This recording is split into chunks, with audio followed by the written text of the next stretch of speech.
और एक और बड़ी खबर, पीएम मोदी एक बार फिर से ग्लोबल लीडर उभार कर सामने आए हैं। ग्लोबल लीडर अप्रूवल लिस्ट में पीएम मोदी 76% रेटिंग हासिल करके टॉप पर बने हुए हैं।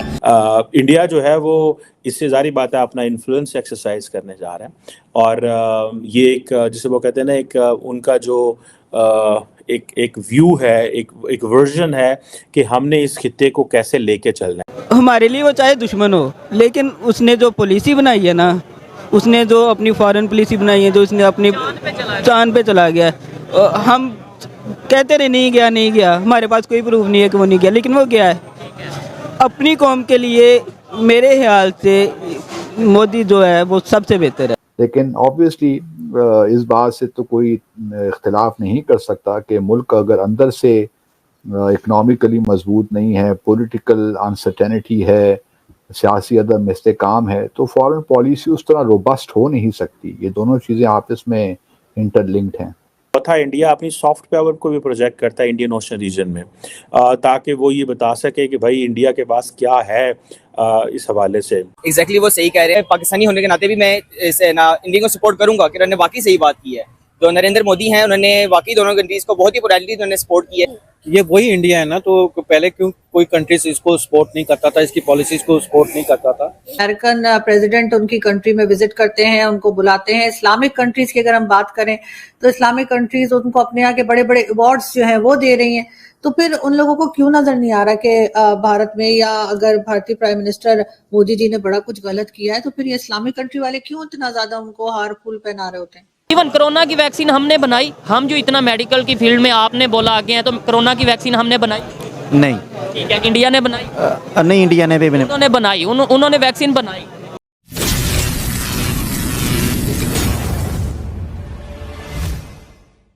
हेलो फ्रेंड्स, जय हिंद। आप सभी का स्वागत है हमारे चैनल में। तो दोस्तों, इंट्रो देख के आप जैसे को पता लग ही गया होगा कि पूरे दुनिया भर में अब ये बात चलने लगी है कि पीएम मोदी अब एक वर्ल्ड लीडर बन गए हैं।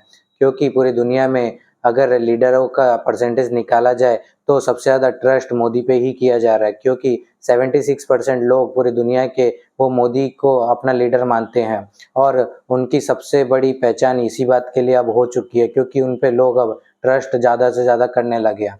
इसी बात को देख के या मतलब पाकिस्तान हो या मतलब जो भी हमारे जो दुश्मन देश हैं या चाइना हो जाए, वो सबके सब अब डरने लगे हैं और उनके पेट में ये बात पच नहीं रही है। उनको हजम करने में भी अब दिक्कत आ रही है, क्योंकि ये बात सुन के उनकी पूरी की पूरी हालत ख़राब हो चुकी है। क्योंकि वह उनके देश के प्राइम मिनिस्टर को ऐसी कभी इज्जत मिल नहीं सकती है और वो कभी ऐसे वर्ल्ड ग्लोबली में इतने नंबर 1 पे आ नहीं सकते हैं। नंबर 1 की तो बात छोड़िए, वो अगर टॉप 10 में भी अगर पहुंच जाएं तो उनके लिए वो भी बहुत बड़ी बात है।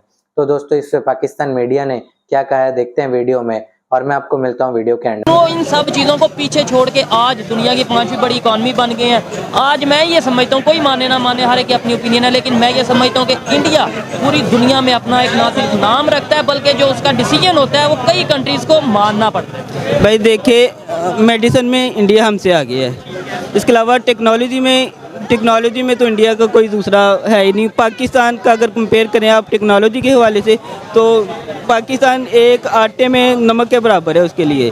तो जब भी आप कोई अपनी पॉलिसी बनाते हैं या अगर आपने बोला है कि वो एक आज़ाद, उसको दबाया नहीं जा सकता, तो इसी वजह से है कि उसे पता है कि मेरे पास ये सारी चीज़ें हैं, टेक्नोलॉजी है मेरे पास रिजर्व है मेरे सारे। तो और बड़ी बात यह कि मैंने किसी के पैसे नहीं देने। अब देखें, जो तुर्की है उसका जो सदर है तैयब एर्दोगान, उसने हमसे बाद में आके सारा अपना IMF का कर्जा उतारा।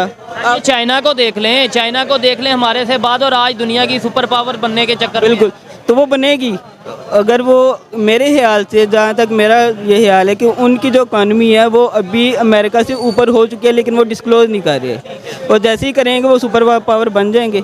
उनके जो इक्विपमेंट है, उनके जो वो उनको क्या कहते हैं, उसको ओवरऑल जो भी उनकी ग्रोथ है, टेक्नोलॉजी है, काफ़ी बेहतर है। अच्छा, आपने ये बोला कि इंडिया की जो अगर मेडिकल सेक्टर की बात करें, मेडिकल की फील्ड की बात करें तो बहुत आगे हैं आप, क्योंकि इस फील्ड से बिलोंग करते हैं। तो पूछूंगा मैं आपसे ये कि भाई हम जो यहाँ पे मेडिसिन यूज़ कर रहे हैं, क्या वो मेड इन इंडिया हैं या बड़ी तादाद में मेडिसिन वहाँ से भी आती हैं वाया दुबई, इसके ऊपर बात करेंगे। लेकिन सर आप क्या कहना चाहेंगे इस हवाले से, अगर आपसे पूछा जाए क्या वजह है कि हम अपनी पॉलिसीज़ खुद नहीं बना पा रहे, जबकि नेबर कंट्री की बात करें, रशिया जैसा कंट्री ये कह रहा है कि भाई उन्हें दबाया नहीं जा सकता। एक्चुअली सर हमारा कोई फोकस नहीं होता, हमारा ऑब्जेक्टिव हमारी अपनी पर्सनल ज़ात होती है, कंट्री के लिए कोई लोग भी नहीं। मतलब जब से अगर 1949 से जब से हम हमारे हुक्मरान आए, उन्होंने जस्ट अपनी ज़ात को सोचा है, कंट्री के लिए कोई भी हमें अभी तक एक लीडर नहीं मिल पाया ना।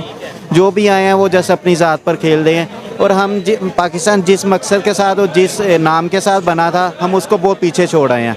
हम अगर बीइंग के मुसलमान अपनी सिर्फ नबी करीम सल्लल्लाहु अलैहि वसल्लम की सुन्नत को अपनाने और उनकी अडॉप्ट करनी चीज़ें, तो हमारे लिए कोई मसला ही नहीं है। अच्छा, आपने बोला 1947, 1949 जब से भी पाकिस्तान में जो सियासतदान आए हैं वो अपनी जेब का या पर्सनल अपना सोच रहे हैं। सवाल ये, वहाँ पे भी तो ऐसे ही सियासतदान थे, मतलब 1947 से पहले सब एक ही सियासत चल रही थी पूरे हिंदुस्तान में, पूरे मतलब अगर बात की जाए तो क्या वजह है कि वो ग्रूम हुए, उन्होंने एजुकेशन पे वर्क किया, आज वो दुनिया में किधर चले गए, हम क्यों नहीं जा पा रहे? डेफिनेट उसमें बहुत सारे एस्पेक्ट हैं, स्पेशली एजुकेशन में हम बिल्कुल बहुत पीछे हैं। इंडिया की तो हम मुकाबला ही नहीं कर सकते, एजुकेशन हो बाकी सारी चीज़ों में। लेकिन जो मेजर फैक्टर यही है कि मतलब कोई भी एक लीड जो करने वाला लीडर हमें मिल ही ना है। पाकिस्तान का ये सबसे बड़ा अलमिया यही रहा है कि हमें लीडर कोई नहीं मिला। इस वजह से हम लोग दूसरे मामलात में उलझा दिया, मतलब इस्लाम के ऊपर खेलते हैं, इस्लाम को मज़हब कार्ड खेलते हैं, जिस वजह से हम मतलब बहुत पीछे रह गए हैं। हर चीज़ में मज़हब को ले आते हैं, मतलब किसी ना किसी तरीके वक्ती तौर पे जज्बाती जो है वो एक स्टेटमेंट दे देते हैं, नारे लगाते हैं। हम लोगों को इमोशनल्स को यूज़ किया जाता है, जिस वजह से मतलब हमारी नाकामी है। इस वजह से हमारे इवन के इस्लामिक कंट्रीज़ भी हमें सपोर्ट नहीं कर पाती ना। इवन मतलब सऊदी अरब है या दुबई है या कतर, जो बड़ी पावर्स हैं, अगर वो पाकिस्तान को सपोर्ट करें, और पाकिस्तान में अलहम्दुलिल्लाह बहुत टैलेंट है, ऐसी बात नहीं है कि पाकिस्तान में टैलेंट नहीं है, लेकिन उसको पॉजिटिवली यूज़ नहीं करवाया किसी ने। एक हमें इनकी इस बात से मैं 100% एग्री करता हूँ। बड़ी टेक्निकल बात की इन्होंने कि भाई हमें शुरू से मज़हब के नाम पे जज्बाती स्टेटमेंट्स को लेके इमोशंस के साथ खेला गया है। ये नहीं बताया गया कि भाई दुनिया कहाँ पे जा रही है, दुनिया एजुकेशन पे वर्क कर रही है और हम यहाँ पे मतलब ऐसी स्टेटमेंट, हम वहाँ तालिबान में मसरूफ़ थे, जिहाद में मसरूफ़ थे और बहुत सी ऐसी चीज़ों में मसरूफ़ थे। और बड़ी बात इन्होंने की कि आज Islamic states, Islamic countries, even UAE, सऊदीया जैसे कंट्रीज़ भी हमें इग्नोर करते नज़र आ रहे हैं। ये तो हम तो और हम उम्मीद करते हैं कि दुनिया अपना रिएक्शन सही मानों में दिखाएगी। लेकिन इससे एक बात ये बिल्कुल वाज़ेह होती है कि जो है इकोनॉमिक इंटरेस्ट जो हैं, जो स्ट्रेटेजिक इंटरेस्ट हैं, वो डोमिनेट करते हैं। जो इंटरनेशनल एक ऑर्डर बनना चाहिए था रूल्स पे, प्रिंसिपल्स पे, मॉरल्स पे, वो नहीं है। जिसकी लाठी उसकी भैंस वाली बात है। तो ये हमें इंटरनेशनल रिलेशंस में नज़र आता है और ये कोई अचंभे की बात भी नहीं है। ये दुनिया में हमेशा से होता रहा है और होता रहेगा। तो इसलिए पाकिस्तान को चाहिए कि अपने आप को अंदर से मजबूत करे, अपनी इकॉनमी को मजबूत करे, अपने सियासी हालात को ठीक करे। तो कोई वजह नहीं है कि दुनिया हमारी तरफ भी देखेगी, हमारी बात ही मानेगी। तो दोस्तों अभी तक आपने पूरा वीडियो देख ही लिया, तो कमेंट बॉक्स में अपनी राय जरूर बताइएगा। क्या पीएम मोदी जो नंबर 1 ग्लोबली में आ चुके हैं परसेंटेज में, वो आपको क्या लगता है, वो सही बात है या नहीं है? हमें हमारे हिसाब से तो एक हिंदुस्तानी के हिसाब से कि मतलब अगर हमारे देश का पीएम अगर नंबर 1 ग्लोबली में आता है तो एक बहुत बड़ी बात है, क्योंकि आज तक ऐसा होना बहुत मुश्किल ही हुआ है।